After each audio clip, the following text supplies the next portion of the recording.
عظمت اہل بیت اطہار علیہ السلام پر درود بھیجیں، محمد و آل محمد۔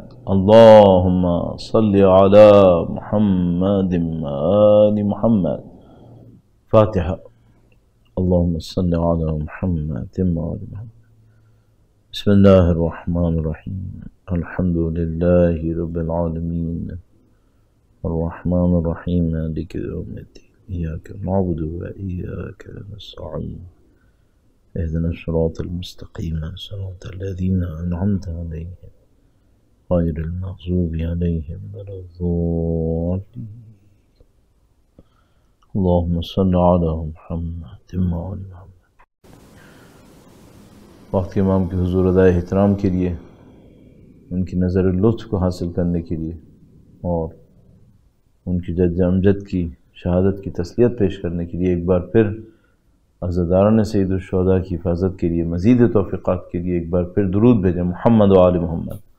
اللہم صلی علی محمد و آل محمد وعجل فرجہم۔ اعوذ باللہ من الشیطان الرجیم، بسم اللہ الرحمن الرحیم، الحمد للہ رب العالمین، والصلاة والسلام علی سید الانبیاء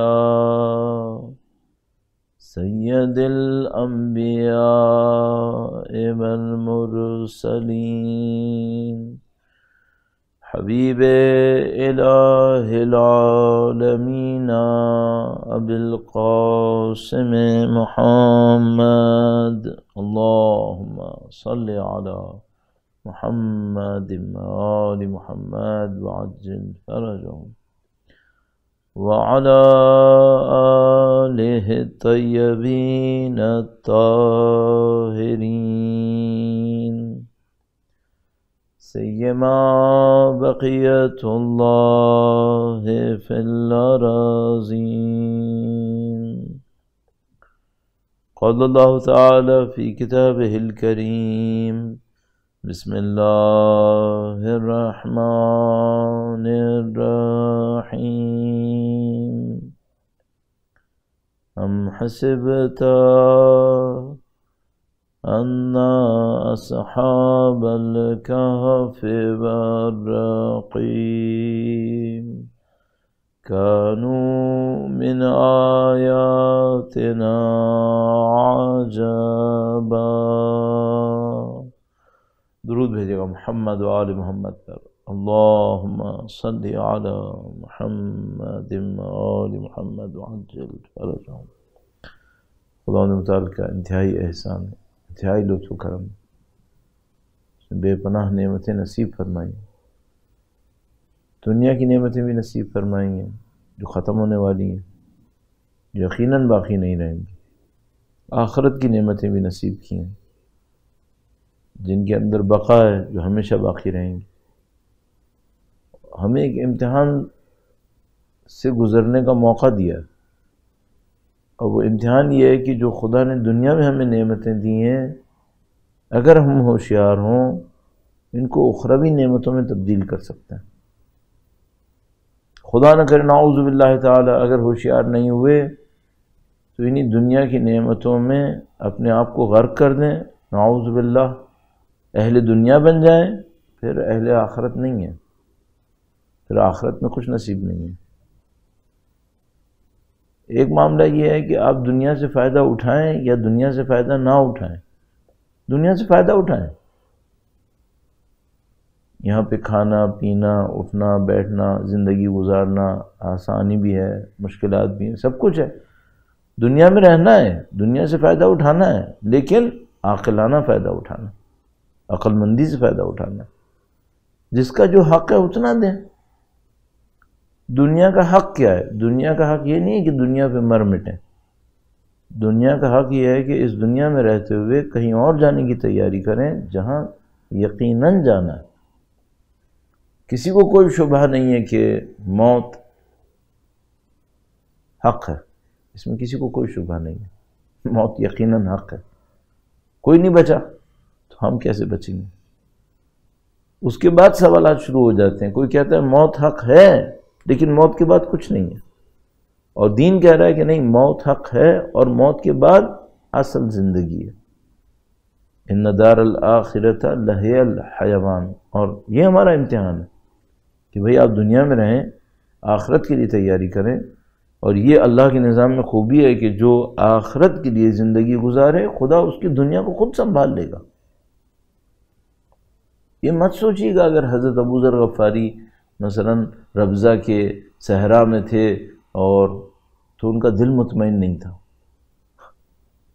تو حضرت میثم تمار سولی پر چڑھ کے بھی مطمئن تھے، ہاتھ پاؤں کٹوا کے بھی مطمئن تھے۔ جو فرق ہے اہل دنیا میں اور اہل آخرت میں، اہل دنیا کو ذرا سی تکلیف پہنچتی ہے، ان کا چین سکون آرام سب ختم ہو جاتا ہے، ڈرگز پہ چلے جاتے ہیں، اوور ڈوز کرتے ہیں، مرتے ہیں اسی کے اندر، ایک دوسرے کو قتل کرتے ہیں، غارت گری کرتے ہیں۔ اہل آخرت دنیا سے سب کچھ ظاہری طور پر کھو دینے کے باوجود اور اطمینان میں اپنے اندر اضافہ پاتے ہیں۔ بڑی بڑی مثالیں ہمارے پاس موجود ہیں، اور یہ خدا کا شکر ہے کہ اس نے ہمیں سید الشہداء کا ماننے والا قرار دیا۔ ہمارے پاس مثالوں کی کمی نہیں۔ کربلا بہت بڑی مثال ہے۔ کربلا سے حتیٰ 1 مہینے پہلے حضرت مسلم بن عقیل کی مثال ہے۔ کربلا کے بعد عبید اللہ ابن زیاد کے دربار میں کھڑے ہونے والے صحابی رسول کی مثال ہے۔ بڑی مثالیں ہمارے پاس۔ اور وہ جو مولانا نہج البلاغہ میں فرمایا، عبرتیں تو بہت ہیں، عبرت لینے والے کہاں ہیں؟ مثالیں تو بہت ہیں، مثالوں سے سیکھنے والے کہاں ہیں؟ مشکل ساری یہاں پر ہے۔ تو یہ جو خدا نے آپ کو ہمیں توفیق دی ہے کہ ہم سید الشہداء کے نام پر عزاداری میں شرکت کر رہے ہیں، اس کو آپ سیکھنے کا ذریعہ بنائیں، اس کے ذریعے سے سیکھیں، اس کے ذریعے سے سید الشہداء کی طرف بڑھتے چلے جائیں، اور خاندان کریم ہے انشاءاللہ آپ کی دنیا بھی کہیں نہیں جائے گی۔ البتہ یہ بھی عرض کرتا چلوں، دنیا تک پہنچنے کے لیے امام حسین کو پل نہیں بنائیے گا، یہ بڑی حماقت ہے۔ جو ہمارے درمیان تقریباً رائج ہے، اس کو میں آپ کی خدمت میں عرض کرنا چاہوں گا۔ درود بھیجے گا محمد و آل محمد پر، اللہم صلی علی محمد آل محمد وعجل فرجہم۔ شاید یہ جملہ سخت لگے اور شاید برا بھی لگے کسی کو کہ بھئی یہ تو ایسا تو نہیں ہے، لوگ تو دل سے امام حسین کو چاہتے ہیں۔ بات صحیح ہے، دل سے چاہتے ہیں، لیکن اس چاہنے کے پیچھے دنیا ڈھونڈتے رہتے ہیں۔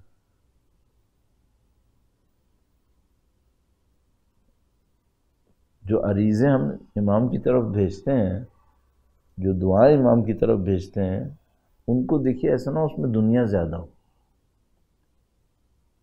اس میں امامت ہونی چاہیے۔ یعنی مثلا ہم سید الشہداء کی عزاداری کریں، پتہ نہیں کتنی دفعہ میں نے اپنی زندگی میں جملے سنے ہیں، اس لیے میں عرض کر رہا ہوں۔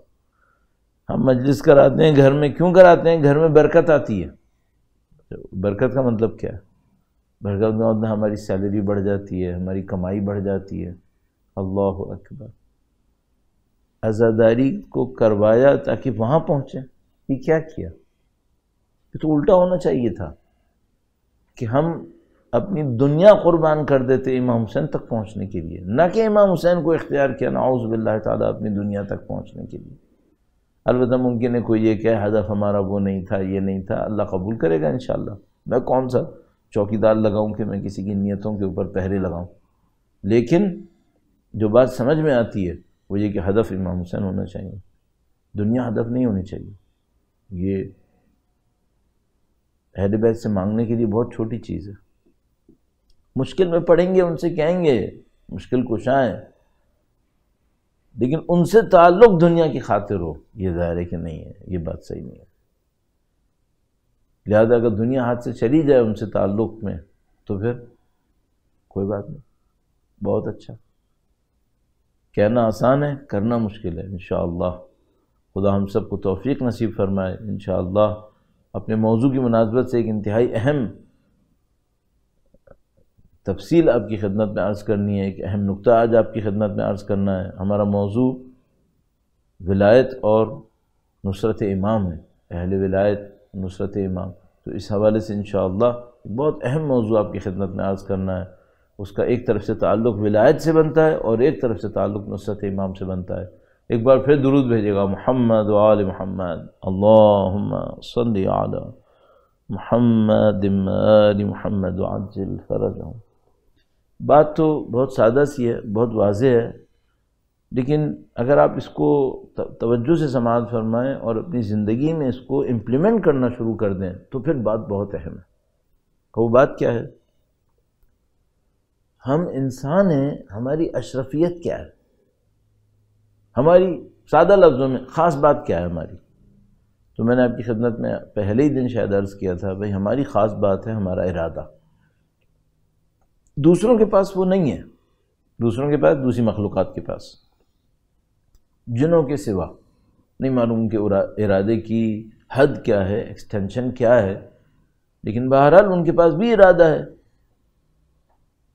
سورہ رحمان کی آیات مکرر اس بات پہ دلیل ہیں۔ فَبِأَيِّ آلَاءِ رَبِّكُمَا تُكَذِّبَانِ، لیکن ان کے ارادے کی حد کیا ہے ہمیں نہیں معلوم۔ اپنے انسان کے ارادے کی حد تو بہت وسیع ہے۔ اچھا، یہ جو انسان ارادہ کرتا ہے اس کے پیچھے عقل ہوتی ہے، شعور ہوتا ہے انسان کے اندر، عقل و شعور اس کی بنیاد پہ ایک ارادہ کرتا ہے۔ یہ جو ارادہ کرتا ہے اس کا نیٹ رزلٹ کیا ہے؟ اس کا نیٹ رزلٹ ہے فیصلے، ڈیسیشنز۔ آپ اپنی زندگی میں فیصلے کرتے ہیں۔ یہ ہماری اشرفیت کا، ہماری ترہ امتیاز انسان ہونے کا نیٹ رزلٹ یہاں پر ہے کہ ہمارے فیصلے صحیح ہیں یا ہمارے فیصلے غلط ہیں۔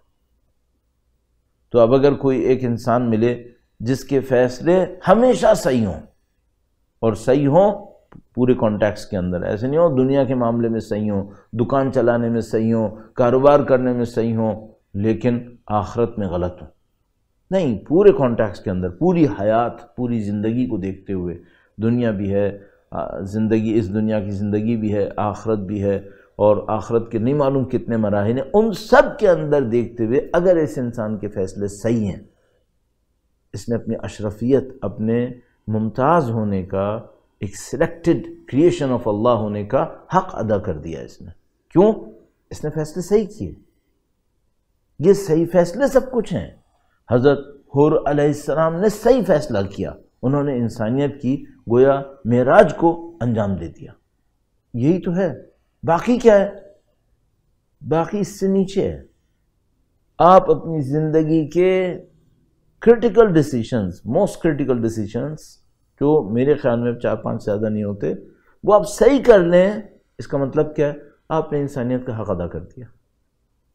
چھوٹے موٹے فیصلے غلط ہو سکتے ہیں، بڑے فیصلے غلط نہ ہو۔ صحیح ہے؟ میرے خیال میں سب اس کو قبول کریں گے کہ بھئی بعض اوقات میری زندگی میں، مثال میں بار بار عرض کرتا ہوں، کئی دفعہ عرض کر چکا ہوں، مثلا میں 17 سال اور کچھ مہینے کی عمر میں ایران طالب علم بننے کے لیے گیا۔ اس فیصلے نے میری کتنی زندگی متاثر کر دی؟ اب تک تقریباً 40 سال۔ وہ فیصلہ نہ ہوتا تو کیا ہوتا؟ بالکل کچھ اور ہوتا، بالکل کچھ اور ہوتا۔ ایک فیصلہ، زندگی میں بڑے فیصلے زیادہ نہیں ہوتے، ایک دو ہوتے ہیں، اور کچھ انسانوں نے تاریخ کے اندر بہت کرٹیکل جگہ پہ جا کر صحیح یا غلط فیصلے کیے ہیں، ان سے تاریخ کے دھارے کو تبدیل کر دیا۔ بڑی مشکل بات ہے یہ واقعہ۔ اگر آپ جا کے تاریخ میں دیکھیں، بعض اوقات بڑی بڑی جنگیں بادشاہ ہار گئے چھوٹی سی ایک غلطی سے۔ ایک بادشاہ کی کہانی مشہور ہے کہ وہ جیتی ہوئی جنگ ہار گیا، چونکہ اینڈ ٹائم پر وہ ٹوائلٹ جانے کے لیے ایک جگہ پہ گیا، وہاں پھنس گیا اور کسی نے اس کو مار دیا اور پوری جنگ لشکر ہار گیا۔ تو جب کسی نے کسی سے پوچھا کہ بھئی ہم لوگ کیوں ہار گئے، ہمارا تو لشکر ہی اتنا بڑا تھا، اس نے کہا چونکہ ہمارا بادشاہ ٹوائلٹ چلا گیا تھا۔ تو بظاہر یہ لگتا ہے کہ بھئی یہ بہت چھوٹا سا ایک معاملہ تھا جس کی وجہ سے اتنا بڑا ایونٹ چینج ہو گیا. صحیح ہے. تو پہلے اس پوائنٹ کو دیکھ لیجئے، انسان کی زندگی میں سب سے امپورٹنٹ کیا ہے؟ ڈیسیشنز اور رائٹ ڈیسیشنز. اچھا، یہ جو رائٹ ڈیسیشنز ہوتے ہیں، یہ میں نے عرض کیا انسان کی اپنی زندگی کو بدل سکتے ہیں. نہ صرف انسان کی زندگی کو، تاریخ کے دھاروں کو تبدیل کر سکتے ہیں. تاریخ تبدیل ہو جاتی ہے، بعض اوقات مادی تاریخ تبدیل ہو جاتی ہے. ایک ملک بن رہا ہوتا ہے، نہیں بنتا، ایک غلطی ہو گئی. ایک ملک نہیں بننا ہوتا، بن جاتا ہے چونکہ ایک صحیح فیصلہ ہو گیا. جنگ ہارتے ہوئے جیت جاتے ہیں، جیتی ہوئے ہار جاتے ہیں، پتہ نہیں کیا کچھ ہو جاتا ہے کاروبار کے اندر. یہ مادی فیصلے ہیں. بعض اوقات معنوی فیصلے ہوتے ہیں، وہ بھی صحیح ہوتے ہیں اور وہ بھی کبھی غلط ہوتے ہیں. حضرت نوح علیہ السلام نے اپنے بیٹے سے کہا، یا بنی ارکب معنا، اے میرے فرزند، اے میرے دل پذیر فرزند، عزیز بیٹے. کتنی یا بنیہ، بیچارے نے حضرت نوح علیہ السلام نے کتنی محبت سے کہا تھا. اس کہہ دوں بدبخت، ارکب معنا، ہمارے ساتھ آ جاؤ کشتی میں. کہنے لگا نہیں، میں نہیں آؤں گا. ایک فیصلہ کیا نا، مروا دیا اپنے آپ کو. حابیل و قابیل میں کسی نے ایک فیصلہ کیا. اللہ اکبر. ایک اور فیصلہ کوفیوں نے کیا جب حضرت مسلم بن عقیل کا ساتھ نہیں دیا. اللہ اکبر. اس طرح بڑے فیصلے غلط ہوئے، کچھ فیصلے صحیح ہوئے. مثلا کون سا فیصلہ؟ جب اہل مدینہ نے کہا کہ ہم نبی کو اپنے شہر کی دعوت دیتے ہیں، نبی کو مدینے بلا لیا، نیا دھارا کھل گیا تاریخ کا. بڑے فیصلے صحیح ہوئے اور غلط ہوئے ہیں. اب آپ مجھ سے پوچھ سکتے ہیں کہ بھئی آپ اتنا اصرار فیصلوں پہ کر رہے ہیں، موضوع سے کیا تعلق ہے؟ موضوع سے یہ تعلق ہے کہ ابھی آپ نے شاید انشاءاللہ اسی سال، اگلے سالوں میں، اپنی زندگی میں کبھی ایک فیصلہ کرنا ہوگا کہ آپ نے امام کا ساتھ دینا ہے یا نہیں دینا. وہ جو کربلا میں کھڑے تھے انہوں نے بھی ایک فیصلہ کیا تھا، لیکن عجیب بات یہ ہے کہ بہت کم لوگوں نے صحیح فیصلہ کیا تھا، زیادہ تر نے غلط فیصلے کیے تھے. آپ کو بھی شاید ایسا کوئی فیصلہ کرنا پڑے، اور ممکن ہے اس انٹینسٹی پہ جا کے نہ کرنا پڑے، ذرا چھوٹی سطح پہ کرنا پڑے، لیکن وہی پھر آپ کی کربلا بن جائے گی. اگر 61 ہجرہ میں حضرت حبیب ابن مظاہر کی کربلا سید الشہداء کا ساتھ دینا تھی نا، تو ہم تو 61 ہجرہ میں نہیں ہیں عزیزم. اس کا مطلب ہے ہمارا ایکویلنٹ ٹو کربلا ڈیسیشن اسی دنیا کے اندر کہیں ہو رہا ہوگا، ہمیں شاید پتہ بھی نہ چلے. جس طرح اس زمانے میں بہت سارے لوگوں کو پتہ بھی نہیں چلا کہ یہ جو ہم کربلا کا ساتھ دے رہے ہیں یا نہیں دے رہے، کتنا بڑا فیصلہ تھا. اگر آپ نے یہ فیصلے کرنے ہیں تو آپ کو جس چیز کی بہت ضرورت ہے، اور مجھے جس چیز کی بہت ضرورت ہے، وہ اس بات کو سمجھنا ہے کہ صحیح فیصلے ہوتے کیسے ہیں، صحیح فیصلے کیسے ہوتے ہیں. اور میں کیوں عرض کر رہا ہوں یہ؟ اس لیے عرض کر رہا ہوں کہ بھائی شاید آپ کو اپنے امام کی نصرت کے بارے میں فیصلہ کرنا ہے. اچھا، کیا اتنا کہنا کافی ہے کہ مولانا ہماری نیت اچھی ہے، انشاءاللہ ہمارا فیصلہ صحیح ہو جائے گا؟ 10 محرم سے پہلے کوفیوں کی نیت بھی بری نہیں تھی، 12 محرم کے بعد پھر دوبارہ ان کی نیت صحیح ہو گئی تھی، بیچ میں مسئلہ ہو گیا تھا. یہ 15-20 دن انہوں نے ولایت کے راستے کو مس کیا ہے، اور اس نے تباہی کر دی ان کے لیے. حجاج بن یوسف نے لاکھوں کوفی مارے ہیں. اس زمانے کی آبادی کو سوچیں اور لاکھ کا عدد سوچیں. تو یہ صحیح فیصلے کیسے ہوتے ہیں؟ مجھے اس کے اوپر آپ کی خدمت میں کچھ چیزیں عرض کرنی ہیں. درود بھیجے گا محمد و آل محمد پر. اللہم صلی علی محمد و آل محمد وعجل فرجہم. میں ایک سوال آپ سے کرنا چاہ رہا ہوں. انسان زیادہ کمپلیکیٹڈ اور کمپلیکس مخلوق ہے یا معذرت کے ساتھ کوئی سیب، انار، گندم؟ ظاہر ہے جو بھی سنے گا وہ کہے گا کہ کیا مقابلہ ہے، ایک انسان بہت کمپلیکیٹڈ ہے. بہت کمپلیکس ہے اس کے اندر انٹریکشنز، اس کے اندر ریاکشنز، اس کے اندر ریلیشن شپس، وہ اس سے کہیں زیادہ کمپلیکیٹڈ ہیں جو ایک سیب کے اندر ہو، ایک انار کے اندر ہو۔ اچھا یہ ہم نے کیوں کہا؟ اس کی وجہ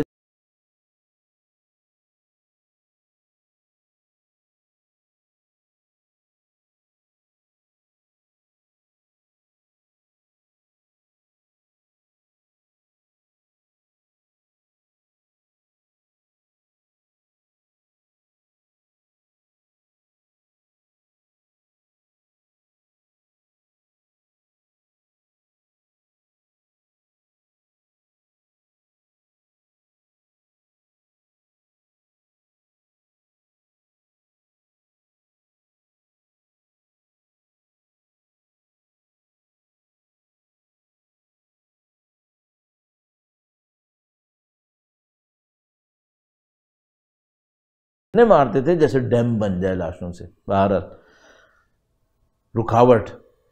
تو مولا اتنا بڑا کارزار کر رہے تھے، دشمنوں کی طرف اس طرح گئے اور دشمنوں کے اوپر حملہ کیا، اور پورے دشمنوں نے ان کے اوپر حملہ کیا۔ مولا سب کو مقابلہ کرتے ہوئے، سب کا مقابلہ کرتے ہوئے، پتہ نہیں کتنوں کو تہس نہس کرتے ہوئے واپس اپنے لشکر کی سمت آئے۔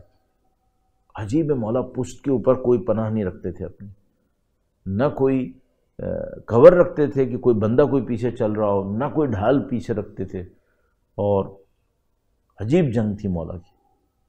تشریف لائے اپنے لشکر کے اوپر، کہا مجھے پیاس لگ رہی ہے، تو کسی نے شہد لا کے دیا۔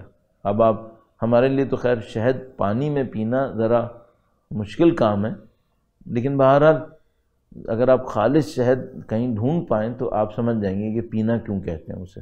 بہرحال تو مولا کو شہد دیا گیا، مولا نے وہ شہد پیا۔ اتنی بڑی جنگ کر کے آ رہے ہیں کہ دشمن سمجھنے تہس نہس ہوا ہوا ہے، شہد پیا اور بتایا یہ اس علاقے کا شہد ہے۔ تو جو دینے والا تھا وہ مولا کے سامنے جھک گیا، کہنے لگا مولا جو ابھی آپ نے جنگ کی یہ کارزار تھا، اس میں اتنے بندوں سے لڑنے کے بعد آپ کی توجہ اتنی شدید ہے کہ آپ نے شہد پی کے یہ بتا دیا یہ کہاں کا شہد تھا۔ اچھا بھائی یہ جو شہد مولا نے پیا یہ کیسے بتا دیا کہ کہاں کا شہد تھا؟ کیوں؟ کیونکہ شہد کی مکھی ہر جگہ کی ایک جیسی نہیں ہوتی، پھول بھی ہر جگہ کے ایک جیسے نہیں ہوتے۔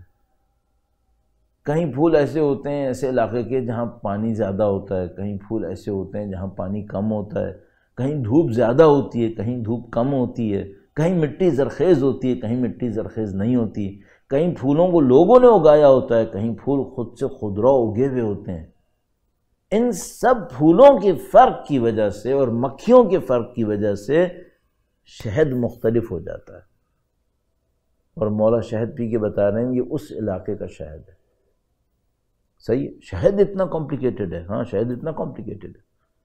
تو مثال کے طور پر ایسا ہو سکتا ہے کہ آپ کے سامنے سیب لایا جائے، انگور لایا جائے، اور انگور کا ماہر انگور کو دیکھے اور بتا دے کہ جب اس کی فصل لگ رہی تھی تو اس کا بیج اچھا نہیں تھا، یا وہ بتا دے کہ بیج تو اچھا تھا لیکن کیئر اچھی نہیں ہوئی، کیئر میں آپ نے فنا سیزن میں پانی صحیح نہیں دیا، آپ کو فنا کام کر لینا چاہیے تھا۔ مثلا انگور کا جو پودا ہوتا ہے وہ ظاہراً 5-6 فٹ سے زیادہ بڑا نہیں کرنے دیتے، تو اگر بہت بڑا ہو جائے تو پھر انگور کا ٹیسٹ خراب ہو جائے گا، اس کی پروڈکشن خراب ہو جائے گی۔ تو وہ بتاتے ہیں کہ بھئی یہ جو آپ نے کیا نا یہ پھل بتا رہا ہے کہ آپ نے اس کے ساتھ یہ کر دیا۔ صحیح ہے۔ انسان کا معاملہ کیسا ہے؟ انسان کا معاملہ اس سے کہیں زیادہ پیچیدہ ہے۔ تو مثال کے طور پر بہت کہانیاں میرے ذہن میں آ رہی ہیں، میں اس میں آپ کا وقت نہیں لگاؤں گا۔ ایسا ہوتا ہے کہ کوئی آدمی کسی کو ملتا ہے، کسی سے ملتا ہے اور اس کو دیکھتے ہی بتا دیتا ہے کہ تمہارا تعلق فلاں علاقے سے لگ رہا ہے۔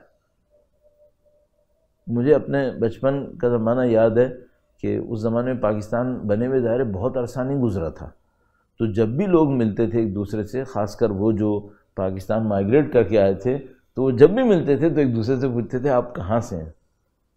تو اس زمانے میں بچپن میں چونکہ ابھی پاکستان بنے ہوئے 25 سال ہوئے تھے، تو لوگوں کے ذہنوں میں وہ باتیں تھیں کہ بھئی کہاں سے ہیں، کس طرح سے ہیں۔ تو بعض اوقات سننے والا یہ نہیں پوچھتا تھا آپ کہاں سے ہیں، جیسے ہی بات کرتا تھا بتا دیتا تھا کہ بیٹا آپ وہاں سے ہیں، آپ کے والد. کیوں؟ لب و لہجے سے پہچان لیتے تھے. عرب مشہور تھے، عرب ایک دوسرے کے ساتھ ملتے ہیں اور پوچھتے ہیں مثلا تم کس قبیلے کے ہو، تو وہ نہیں بتاتا میرے قبیلے کا نام کیا، وہ ایک شعر بولتا تھا، ایک شعر پڑھتا تھا، شعر پڑھتا تھا اور وہ سننے والا سمجھ جاتا تھا کہ اس لب و لہجے کا شعر فلاں قبیلے کے لوگ کہتے ہیں. انسان بہت کمپلیکیٹڈ ہے. تو بچپن سے لے کر اب تک جو آپ بنے ہیں یہ سب آپ کے اندر اسٹور ہے، اور اب کریٹیکل لائن ہے، ان سب سے آپ کا فیصلہ متاثر ہو رہا ہے. ان سب سے آپ کا فیصلہ متاثر ہو رہا ہے، آپ کی شخصیت متاثر ہوئی ہے. تو مثال کے طور پر جسمانی جیسے آپ کی تبدیلیاں ہیں، بالکل آپ کے فیصلے بھی اسی طرح اثر انداز ہو سکتے ہیں، بلکہ اس سے زیادہ. میں ایک مثال آپ کی خدمت میں عرض کرتا ہوں. درود بھیجے گا محمد و آل محمد پر. اللہم صلی علی محمد آل محمد عجل فرجہم. آپ نے شاید سنا ہو، شاید آپ کو یقین نہ آیا ہو اور شاید نہ سنا ہو، لیکن بہرحال مشہور ہے کہ مثلاً علامہ مجلسی کے بارے میں ان سے منسوب کہ بھئی ایک انار میں کسی نے سوئی چبو کر اس کا رس چکھا تھا، تو یہ جو رس چکھا تھا وہ ہمسائے کا انار تھا. سوئی ماری، اس کے اندر ذرا سا رس آیا، اسے چکھا اور دیکھا کہ انار کیسا ہے. تو بیان کرتے ہیں کہ اس کا بھی اس خاتون کی اولاد پہ اثر پڑا. کس بات کا؟ کہ ماں نے پریگننسی کے دوران ہمسائے کی دیوار سے لٹکے ہوئے انار میں سوئی مار کے اس کا ٹیسٹ لیا تھا کہ یہ انار کیسے ہیں اس ہمسائے کے. اس کا بھی اس کی اولاد پر اثر پڑا. علامہ مجلسی کے حوالے سے بیان کرتے ہیں. تو اب ممکن ہے کوئی یہ کہے کہ نہیں بھائی اتنا شدید نہیں ہونا چاہیے، لیکن بہرحال اثر تو پڑتا ہے، اثر پڑتا ہے. اچھا یہ اثر ٹریس کیا جا سکتا ہے کیا؟ بالکل کیا جا سکتا ہے. میں نے اپنی زندگی میں میڈیسن کے اندر تو اس بات کو خود آنکھوں سے دیکھا ہے کہ کیسے ایک بندہ جس کو میرے بارے میں کچھ نہیں پتا تھا، صرف میری نبض پکڑتا ہے اور مجھے بتا دیتا ہے آپ 8 سال کی عمر میں آپ کو یہ بیماری ہوئی، 10 سال کی عمر میں یہ ہوا، 14 سال کی عمر میں یہ ہوا، صرف نبض. تو میں نے حیران ہو کر اس سے کہا کہ بندے خدا یہ نبضوں میں ہے کیا؟ کہنے کہا ہاں ہے. تو وہ مثلا ایک ہاتھ کی نبض دیکھ رہے تھے، تو میں نے دیکھتے ہوئے ان سے انہوں نے بتایا کہ آپ کے لیور میں یہ پوزیشن ہے، آپ کی کڈنی میں یہ پوزیشن ہے. تو میں نے ان سے کہا کہ بھائی دل کا کچھ بتاؤ. کہنے کہا وہ دوسرے ہاتھ میں ہے. وہ یہ عجیب ہے. یہ ہمارا جسم ہے جس کی رپورٹ ساری موجود ہے اور وہ سب لکھا ہوا ہے، لوگ پڑھ سکتے ہیں اس کو. اور روح کے بارے میں کیا خیال ہے؟ اس کے اسٹوریج میں کچھ نہیں ہے. نہیں، کیسے ہو سکتا ہے جب جسم اس کا اسٹوریج سب کچھ نوٹ کر رہا ہے اور میرے جیسا ایک انسان اس کو صرف چند کتابیں پڑھ کر اس قابل ہو گیا کہ اس کو پڑھ لے. تو جو میں نے بچپن سے لے کر اب تک اپنی زندگی میں روح کے ساتھ انجام دیا وہ غائب ہو چکا ہے. بہت مشکل ہے. تو اب میں مثال کے طور پر 55 سال کی عمر میں آ کر ایک فیصلہ کروں گا تو وہ آج کروں گا یا در حقیقت میری پوری زندگی ہے جو میرے فیصلے میں شریک ہوگی؟ یہ ہوگا، یہ پوری زندگی شریک ہوگی میرے فیصلے میں. اب آپ بہت آسانی سے ایک بات سمجھ سکتے ہیں کیوں بعض کوفی ایسے تھے کہ جو 12 محرم کو بی بی کے سامنے رو رہے تھے لیکن 10 محرم کو امام کا ساتھ دینے نہیں آئے تھے. کیوں؟ کچھ ایسی چیزیں تھیں ان کے اندر جو انہیں معصوم کا ساتھ دینے سے روک رہی تھیں. اچھا کچھ وہ تھے جو کربلا پہنچ چکے تھے لیکن امام کا ساتھ نہیں دے رہے تھے، جبکہ یہ وہ تھے جنہوں نے خط لکھے تھے. مشہور و معروف خطبہ موجود ہے سید الشہداء کا. نام لیا کہ تم نقاب اوڑھے ہوئے ہو تو کیا سمجھتے ہو میں تمہیں پہچان نہیں سکتا، یہ تمہارے خط ہیں. انہوں نے کیوں امام کا ساتھ نہیں دیا؟ تو امام نے ایک جملہ ارشاد فرمایا تھا، وہ اس پوری ڈسکشن کا کرسٹ بنتا ہے. امام نے فرمایا تھا کہ ان کے شکم میں حرام ہے، انہوں نے رشوتیں کھائی ہیں، انہوں نے حرام پیسہ لے لیا، اور جب حرام پیسہ لے لے پھر امام کا ساتھ نہیں دے سکتا، یہ ہماری بات بھی نہیں سنیں گے کبھی. صحیح ہے؟ تو عزیزان محترم، آپ اور میں نصرت امام کی بات کر رہے ہیں. اس کا مطلب کیا ہے؟ انشاءاللہ اسی ماہ محرم انشاءاللہ امام کی تشریف آوری کی خبر ملے تو میں نے ایک صحیح فیصلہ کرنا ہے. وہ کیا؟ میں امام کی خدمت میں پہنچ جاؤں. میری 55 سال کی زندگی سپورٹ کر رہی ہے کہ میں صحیح فیصلہ کر لوں گا؟ اس کو سوچنا پڑے گا. تو ممکن ہے کہ آپ کہیں پھر مولانا کرنا کیا ہے؟ اب مجھے اس کو بارے میں عرض کرنا ہے، لیکن پہلے آپ اس کو اچھی طرح دیکھیں. میں نے پوری تفصیل سے آپ کی خدمت میں عرض کیا، کتنی مثالیں دی آپ کی خدمت میں، اس بات کو بیان کرنے کے لیے کہ یہ فیصلے اوور نائٹ نہیں ہوں گے. نصرت امام کا فیصلہ اچانک آپ کو خبر ملی، امام تشریف لے آئے اور آپ نے اچانک فیصلہ کر لیا میں ساتھ دیتا ہوں اور وہ فیصلہ صحیح ہو گیا. ایسے نہیں ہوگا. آپ کو اور ہمیں پوری زندگی اس پہ محنت کرنی پڑے گی. آپ ممکن ہے مجھ سے کہیں مولانا ہم نے سنا ہے کہ ایک آدمی ایک رات میں صحیح فیصلہ کر لیتا ہے حضرت حور کی طرح. بالکل کر لیتا ہے، لیکن اس کے اندر کوئی خاصیت ہوتی ہے جو پوری زندگی سے چل رہی ہوتی ہے. بی بی کا احترام پوری زندگی تھا، شجاعت ان کے اندر پوری زندگی تھی، حق کا ساتھ دینا ان کی گھٹی میں تھا. اس خاطر صحیح فیصلہ ہوا ہے، اوور نائٹ نہیں ہوتا ہے ورنہ. تو آپ اور میں اپنی زندگی میں کیا کریں اب کہ ہمارا فیصلہ صحیح ہو جائے؟ کیوں؟ ہمیں پتہ ہے ہم نے گناہ کیے ہیں. کون یہ کہے گا کہ نہیں کیے؟ ہمیں پتہ ہے ہم نے گناہ کیے. تو کیا یہ ڈر نہیں ہے کہ ہمارے گناہ صحیح فیصلے میں رکاوٹ بن جائیں؟ ہاں بالکل ہے، قطعاً یہ امکان ہے اور یہ خطرہ بالکل موجود ہے. تو ہمیں کیا کرنا ہوگا؟ اب مجھے عرض کرنا ہے آپ کی خدمت میں چند منٹس میں، اور انشاءاللہ خدا توفیق نصیب فرمائے میں اور آپ اس خاص موقع کے اوپر بالکل صحیح فیصلہ کریں اور انشاءاللہ دنیا اور آخرت میں سرخروئی حاصل کریں انشاءاللہ تعالی. درود بھیجے گا محمد و آل محمد پر. اللہم صلی علی محمد و آل محمد وعجل فرجہم. اب پوائنٹ کیا ہے؟ پوائنٹ یہ ہے کہ بھئی میں نے اپنی زندگی میں کچھ غلطیاں کی ہوئی ہیں، مجھے معلوم ہے. ساری نمازیں صحیح نہیں پڑھی ہیں، بہت ساری نمازیں بے توجہی میں پڑھی ہیں. ہر دفعہ انسانوں کے ساتھ اچھا نہیں کیا. کہانیاں تو میں بہت سناتا ہوں، فلاں نے میرے ساتھ غلط کیا، فلاں نے میرے ساتھ غلط کیا، میں نے بہت اچھا کیا، اس نے میرے ساتھ غلط کیا. لیکن حقیقت ہمیں بھی پتہ ہے ہمیشہ ہم نے اچھا نہیں کیا، ہم نے غلط بھی کیا. تو یہ ڈر نہیں ہے کہ یہ سب اسٹوریج میں پڑا ہو اور میرے صحیح فیصلے میں رکاوٹ بنے. ہاں یہ ڈر ہے. جو مال کھایا دنیا میں ہمیشہ حلال کھایا، مشکوک نہیں کھایا کبھی. چانسز تو ہیں. تو اس ڈر کے لیے کیا کریں؟ اس کو کیسے حل کریں؟ ہاں اس کے لیے پھر ہمیں یہ سوچنا پڑے گا کہ ہم کون سا ایسا کام کریں کہ ان غلط اعمال کا ہماری روح پہ اثر ختم ہو جائے. کیا یہ ممکن ہے؟ ہاں، اللہ نے توبہ کا دروازہ رکھا ہوا ہے. استغفار کا مطلب کیا ہے؟ توبہ کا مطلب کیا ہے؟ توبہ کا مطلب یہی ہے توبوا الی اللہ، پلٹ کر آؤ خدا کی سمت. کہاں جا رہے ہو؟ اینہ تذہبون. خدا نے مثال پوچھتا ہے اینہ تذہبون، کہاں جا رہے ہو؟ تمہیں تو خدا کی طرف جانا تھا. انا للہ و انا الیہ راجعون. تم کہاں جا رہے ہو؟ ہم ڈسٹریکٹ ہوتے ہیں. اب ہمیں خدا نے راستہ کیا دیا ہے؟ خدا نے راستہ یہ دیا ہے کہ بھئی توبہ کرو. اچھا جناب، استغفر اللہ ربی من کل ذنب واتوب الیہ، کافی ہو گیا؟ ممکن ہے ایک دفعہ کہنا کافی ہو. صرف یہ دیکھ لینا اب جو زندگی گزر رہی ہے وہ کیسی ہے، اس سے پتہ چل جائے گا یہ کہنا کافی تھا یا نہیں تھا.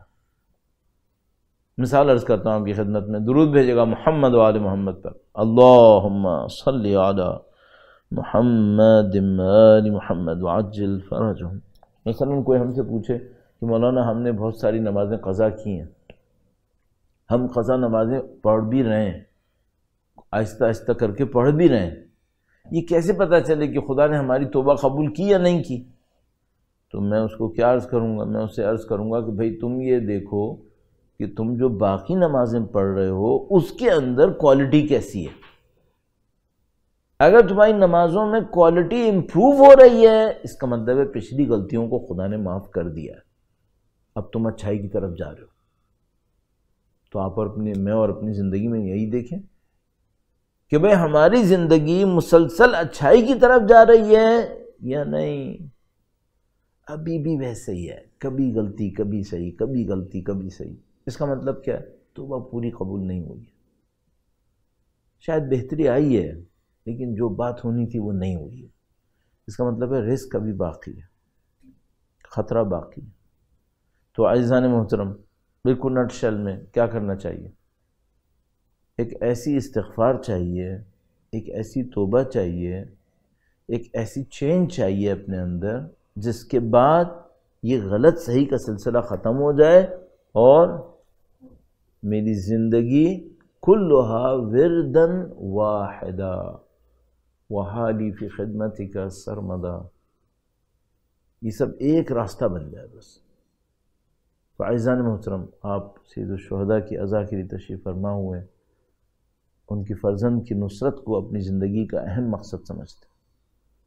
آپ اس مقصد کو حاصل کرنے کی جد و جہد میں مشغول ہیں اور چاہتے ہیں کہ ہم کچھ اسٹیپس ایسے اٹھائیں کہ اس مقصد میں ہمیں کامیابی ہو جائے۔ تو میں نے طالب علم ہونے کے ناطے آپ کی خدمت میں ایک اسٹیپ عرض کیا ہے۔ ایسی توبہ کرنی پڑے گی جس کے بعد غلطی کی طرف پلٹنا نہ ہو۔ اگر ہم ایسی توبہ میں کامیاب ہو گئے تو اس کا مطلب کیا ہوگا؟ اس کا مطلب ہوگا انشاءاللہ وہ جو پرانے گناہ ہیں ان کے اثرات اب ہمارے اوپر باقی نہیں ہیں اور ہمارے آگے کے فیصلے صحیح ہو سکتے ہیں۔ اور یہ بڑا سنگین معاملہ ہے، یعنی اتنا سنگین معاملہ ہے کہ ان لوگوں میں سے جو امام حسین کا ساتھ دینے کے لیے آئے تھے، ان میں سے ایک نے کہا مولا میرے سر پر کچھ قرض باقی ہے حقوق الناس میں سے، لیکن میں آپ کا ساتھ دینا چاہتا ہوں۔ امام نے کہا نہیں، ایسے نہیں، پہلے حقوق الناس انجام دو، یہ پیسہ میں تم کو دیتا ہوں، اس پیسے سے پہلے وہ اتارو پھر آؤ میرے پاس۔ اللہ اکبر۔ تو اگر میں واقعاً امام کی نصرت کی تیاری کرنا چاہتا ہوں تو مجھے کیا کرنا پڑے گا؟ جتنے حقوق الناس ہیں وہ میں دے چکا ہوں، ورنہ میری قربانی قبول نہیں ہوگی۔ جتنے بھی گناہ کیے ہیں ان پہ استغفار سچے دل سے کر چکا ہوں، ورنہ میں لشکر میں شامل نہیں ہو پاؤں گا۔ یعنی ایک معنی میں نے اللہ کی ولایت کو، نبی کے حکم کو، امام کی رہنمائی کو پورے سچے دل سے اپنے وجود پر قبول کر لیا ہو۔ اگر میں اس ولایت کو حاصل کر سکا تب میں نصرت امام کے قابل بنوں گا۔ یہ وہ ولایت ہے جو مجھے ولی اللہ کی نصرت کے قابل بنا دے گی اور میں پھر اس فہرست کے اندر جا سکوں گا۔ تو عزیزان محترم، یہ جو گفتگو ہم نے آج آپ کی خدمت میں عرض کیا، رائز پیش کی ہے، یہ بہت سادہ ہے، اس میں ہم نے بہت زیادہ کسی فلسفی بات کو عرض نہیں کیا، اور سادہ ترین بات میں اس میں زندگی کا اہم ترین پیغام ہے۔ آپ زندگی کا اتنا بڑا فیصلہ، نصرت امام کا فیصلہ، اتفاق پہ مت چھوڑیے گا، اس پہ مت چھوڑیے گا کہ بغیر تیاری کے ہو جائے گا، نہیں ہوگا۔ یہ آپ کو اس کے لیے تیاری کرنی ہے اور پوری زندگی کا اہم ترین مقصد اسی کو بنانا ہے۔ کل شاید میں انشاءاللہ اس کے اوپر عرض کروں گا۔ اور ایک امید بار بار ہمارے پاس ہے، وہ یہ کہ خدا نے اسی لیے خلق کیا ہے کہ ہم پہ رحم کرے۔ قرآن کریم ارشاد فرماتا ہے وَلِذَلِكَ خَلَقَهُمْ إِلَّا مَن رَحِمَ اللَّهُ، سوائے یہ کہ خدا رحم کرے، وَلِذَلِكَ خَلَقَهُمْ، اسی لیے خلق کیا ہے کہ رحم کرے۔ كَتَبَ عَلَى نَفْسِهِ الرَّحْمَةِ، اس نے اپنے اوپر رحمت کو لکھ دیا۔ تو وہ خدا جس کی ہدایت کے ذریعے آپ ولی اللہ کا ساتھ دینے والے ہیں، اس خدا نے اپنے اوپر رحمت کو لکھ دیا ہے اور اپنے بندوں سے کہتا ہے لا تقنطوا من رحمت اللہ، اللہ کی رحمت سے کبھی مایوس مت ہونا۔ کوئی ہم سے پوچھے اور ہم بھی یہ کہہ کر اپنے آپ کو خوش کریں گے کہ ہم ابو ذر بن سکتے ہیں، ایگزیکٹلی نہیں، بہت بڑا مقام، لیکن ان کے راستے پہ چلنے والے بن سکتے ہیں۔ کیا ہم اصحاب حسین بن سکتے ہیں؟ ایگزیکٹلی نہیں، لیکن ان کے راستے پہ چلنے والے بن سکتے ہیں۔ اصحاب حسین کا بہت بڑا مقام ہے۔ نہیں معلوم اللہ نے یہ افراد کیسے، ظاہر ہمیں تو نہیں معلوم کس طرح خدا نے چنے اور چن کر سید الشہداء کے سامنے رکھے کہ سید الشہداء نے کہا مجھ سے بہتر اصحاب کسی کو نہیں ملے۔ اللہ اکبر، سید الشہداء کے اصحاب کا وہ مقام۔ اتنی مدتیں گزر گئیں اور کروڑوں لوگ یہ کہہ رہے ہیں یا لیتنی کنت معکم، اے کاش میں آپ کے ساتھ ہوتا۔ لوگ کون تھے؟ ان میں سے کچھ کے جسموں پر لباس بھی مناسب نہیں تھے، ان میں کچھ کے پاس سواریاں بھی نہیں تھیں، کچھ کے پاس اسلحہ بھی مناسب نہیں تھا، لیکن ان میں پتہ نہیں کیا تھا کہ کروڑوں میں کم کر رہا ہوں، اب تک ہسٹری میں اربوں یہ خواہش کر رہے ہیں خدا سے کاش میں ان کے ساتھ ہوتا۔ انہوں نے کمال کر دیا۔ اور ان اصحاب میں ہمیں بھی معلوم ہے ان اصحاب میں بھی سب ایک جیسے نہیں ہوں گے، ان میں بھی کوئی نہ کوئی صاحبان مراتب ہوں گے، لیکن ہم تو غلام ابن غلام ابن غلام ابن غلام۔ ہمارے سامنے تو سبھی اتنی بلندی پر ہیں کہ ہر ایک کو دیکھ کر رشک آتا ہے۔ تو مثال کے طور پر ہمیں تو حضرت جون کو دیکھ کر بہت رشک آتا ہے، بہت رشک آتا ہے۔ جو بظاہر سیاہ فام تھے لیکن نورانیت اتنی زیادہ تھی کہ خدا نے امام حسین کے لشکر میں لا کے کھڑا کر دیا۔ ان اصحاب کے بڑے مقام ہیں۔ اب ذرا تصور کیجئے گا میں اور آپ تو خیر شاید میرے جیسا اتنا پرخلوص نہ ہو، بڑے بڑے مخلصین ہیں، پوری زندگی بیچارے مزدوریاں کرتے ہیں، محنتیں کرتے ہیں، کس امید پر؟ ایک دفعہ جا کے زری کو ہاتھ لگانے مولا سعید الشہداء کی۔ بڑے بڑے مخلص موجود ہیں زیارتوں پہ جانے والے۔ تو ہم مثال کے طور پر پوری زندگی سوچیں گے کہ ایک دفعہ زری پہ پہنچیں، ہاتھ لگائیں، اور جون کا نصیب کیا ہے؟ جون کا نصیب یہ ہے کہ امام حسین پہنچے اور جون کا سر اپنے زانوں پہ رکھا ہے۔ جون کا سر اپنے زانوں پہ رکھا ہے۔ سید الشہداء نے خود دعا دی کہ اے خدایا اس نے ہماری خاطر قربانی دی۔ یہ کتنی فضیلت کی بات ہے کہ امام حسین اللہ کے سامنے جون کے لیے گواہ بن رہے ہیں کہ خدایا میں حسین ابن علی گواہی دے رہا ہوں کہ اس نے میری خاطر جان دی ہے۔ کیا نصیب ہے! ایک یہ صحابی ہے امام حسین، جون، اتنا بڑا مقام، اتنی بڑی فضیلت۔ اور عزیزو اگر چند جملے ایک اور صحابی کے لیے عرض کروں، آج کے دن اصحاب امام حسین کے لیے ہے۔ ایک وہ صحابی ہیں جن کو امام حسین لکھ کر بھیج رہے ہیں، اے میرے حبیب تمہیں نبی سے میری قرابت داری کا علم ہے، اور فقیہ کوفہ خطاب فرمایا ہے، فقیہ کوفہ کے نام، تمہیں میری قرابت داری کا علم ہے، اور گویا تم میری مظلومیت کو پہچانتے ہو.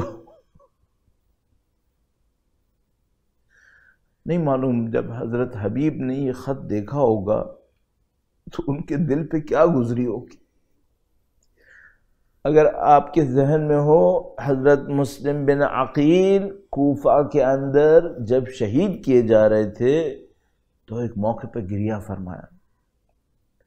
تو وہ جو قاتلین حضرت مسلم بن عقیل تھے ان میں سے کسی نے کہا کہ مسلم تم بہادر ہو، تم کیوں گریہ کر رہے ہو؟ کہا میں اپنے اوپر نہیں رو رہا، میرا مولا یہاں آنے والا ہے. یہ لوگ اپنا سب کچھ بھول کر امام حسین کو یاد رکھے ہوئے تھے. ان کا سب کچھ امام حسین کے لیے تھا. وہ حبیب ابن مظاہر اس خط کو پڑھ کر روئے ہوں گے کہ میرا حسین، میرا دوست، نبی کا نواسہ، فاطمہ کا بیٹا کس مشکل میں آ گیا. اب عزیزان محترم مختلف بیانات ہمارے پاس موجود ہیں اور مجالس کے اندر علماء اس کو بیان کرتے ہیں، بڑے نفیس بیانات ہیں. اور میں صرف اشارتاً آپ کی خدمت میں عرض کروں گا کہ حبیب کے لیے کوفہ سے نکلنا آسان نہیں تھا. کوفہ میں جگہ جگہ مشکلات تھیں اور سخت معرکہ تھا کہ کوئی شخص امام حسین کی نصرت کے لیے کوفہ سے نکل سکے. اور ہمارے پاس اس طرح کی روایت موجود ہے کہ حضرت حبیب نے پہلے ہی سے اپنے غلام کو سواری دے کر شہر کے باہر بھیج دیا اور خود مختلف طریقوں سے نگہبانوں کو جواب دیتے ہوئے آگے بڑھتے تھے اور سواری کو نہ دیکھ کر ان کے ذہن میں نہیں آتا تھا کہ یہ کربلا جانے کا ارادہ کریں گے. اور ظاہر ہے کہ حبیب کی عمر بھی کافی زیادہ تھی. بڑی مشکلات سے کوفہ کے باہر پہنچے اور اپنے غلام سے سواری لی اور کربلا کے راستے کے اوپر گامزن ہوئے. یہاں دو بیانات ہیں، دو مکالمات بیان کیے جاتے ہیں. ایک حبیب اور ان کی زوجہ کے درمیان کہ زوجہ نے کہا کہ حبیب کس کا خط آیا ہے؟ کہا حسین نواسے رسول کا خط آیا ہے. اب گویا جاسوس سن رہا تھا اور نہیں چاہتے تھے حضرت حبیب کے اس راز کو برملا کریں کہ میں جانا چاہتا ہوں. کہا کیا ارادہ ہے؟ کہا میں سوچوں گا. میں سوچوں گا. یہ جو خواتین کا کردار ہے یہ بڑا عجیب کردار ہے. یہاں پر ان مومنات کا کردار بہت عجیب ہے. گویا بیان کرتے ہیں کہ حضرت حبیب کی زوجہ نے یہ کہا حبیب تم کیسی باتیں کر رہے ہو، نواسے رسول تمہیں بلا رہا ہے. یہ کوئی سوچنے کا مقام ہے. اور ایسا ہی ایک بیان ہم سنتے ہیں اس موقع کے اوپر جب حضرت حبیب اپنے غلام تک پہنچنے میں دیر لگاتے ہیں اور غلام گویا سواری کو تسلی دے رہا ہوتا ہے کہ اگر حبیب نہیں آئے تو میں کربلا جاؤں گا امام حسین کا ساتھ دینے کے لیے. ایسو یہ واقعات بیان کیے جاتے ہیں لیکن عجیب ہے وہ یہ کہ جب حبیب سید الشہداء کی خدمت میں حاضر ہوتے ہیں تو غربت گویا اپنی انتہا پر آ چکی ہوتی ہے. بیان کرنے کے لیے بیان کرتے ہیں کہ جب حضرت حبیب سید الشہداء کے لشکر تک پہنچتے ہیں تو انتظار تھا کہ امام حسین کو کہ میرا چاہنے والا آنے والا ہے، میرا دوست آنے والا ہے، وہ جس نے بچپن سے میرے ساتھ دینے کا وعدہ کیا ہے وہ آنے والا ہے. جو ایک جملہ بیان کرتے ہیں، میں طالب علم ہوں، میں نہیں کہہ سکتا کہ یہ 100% یقینی ہوا ہے یا نہیں ہوا ہے، لیکن بیان کرنے والے بیان کرتے ہیں اور وہ بیان کرنے والے کہتے ہیں کہ بی بی زینب کبریٰ نے سلام بھجوایا ہے حضرت حبیب کو کہ اے حبیب تمہیں ہمارا سلام ہے. اور بیان کرتے ہیں کہ حضرت حبیب نے گویا سر پیٹنا شروع کر دیا کہ غربت کا یہ عالم آ گیا، غربت حسین کا یہ عالم آ گیا ہے، تنہائی کا یہ عالم آ گیا ہے کہ میرے جیسے کے آنے پر لوگ سلام کہیں. بس عزیزو یہ سید الشہداء کا ساتھ دینے والے ہیں، یہ عمر میں زیادہ ہیں، ان کے جسم میں اتنی طاقت نہیں ہوگی لیکن ایمان کے اندر آسمان کے اوپر فائز ہیں. بس ایک موقع آتا ہے سید الشہداء کا ساتھ دیتے ہوئے آگے بڑھتے ہیں، زمین پر گرتے ہیں اور جب اصحاب نزدیک آتے ہیں اور حبیب سے کہتے ہیں کہ اے حبیب آخری کوئی وصیت کرو، آخری کوئی بات کہو، تو بس اتنا کہتے ہیں دیکھو حسین کا ساتھ دے دینا، حسین کا ساتھ دے دینا. عزیزو مجھے نہیں معلوم سید الشہداء کے چاہنے والے کن جذبات کے تحت دنیا سے گزرے، لیکن مجھے صرف ایک بات سمجھ میں آتی ہے، اس لمحے کو دیکھنے کے لیے صرف امام زین العابدین تھے جب کوئی ساتھ دینے والا نہیں تھا۔ گویا جتنے بھی محبت کرنے والے تھے سب کو خدا نے پہلے بلا لیا، اور اس عجیب لمحے میں صرف امام زین العابدین رہ گئے جب باپ کا ساتھ دینے والا کوئی نہیں تھا۔ غریب الغرباء پر سلام، اور غریب کوفہ اور کربلا کے صاحب زادے پر سلام۔ السلام علیکہ یا ابا عبداللہ، الا لعنت اللہ علی القوم الظالمین وسیعلم الذین ظلموا ایّا منقلب ینقلبون۔ پروردگار تجھے واسطہ نبی اولاد نبی کا اس قلیل کو اپنی بارگاہ میں قبول فرما۔ اے پاک پروردگار تجھے واسطہ نبی اولاد نبی کا، جس طرح ان اصحاب نے سید الشہداء کا ساتھ دیا، خدا تمام تر نقص و عیوب جو ہمارے اندر ہیں، تجھے تیری رحمت واسعہ کا واسطہ، تیری غفاریت ستاریت کا واسطہ ان تمام گناہوں کو بخش دے، اور ہمیں وقت کے امام کا ساتھ دینے کی، نصرت کرنے کی سعادت نصیب فرما، اس راہ میں شہادت نصیب فرما۔ ربنا تقبل منا انك انت السميع العليم وتب علينا انك انت التواب الرحيم بجاه نبيك وعترته الطاهرين۔ اللهم صل على محمد آل محمد وعجل فرجه۔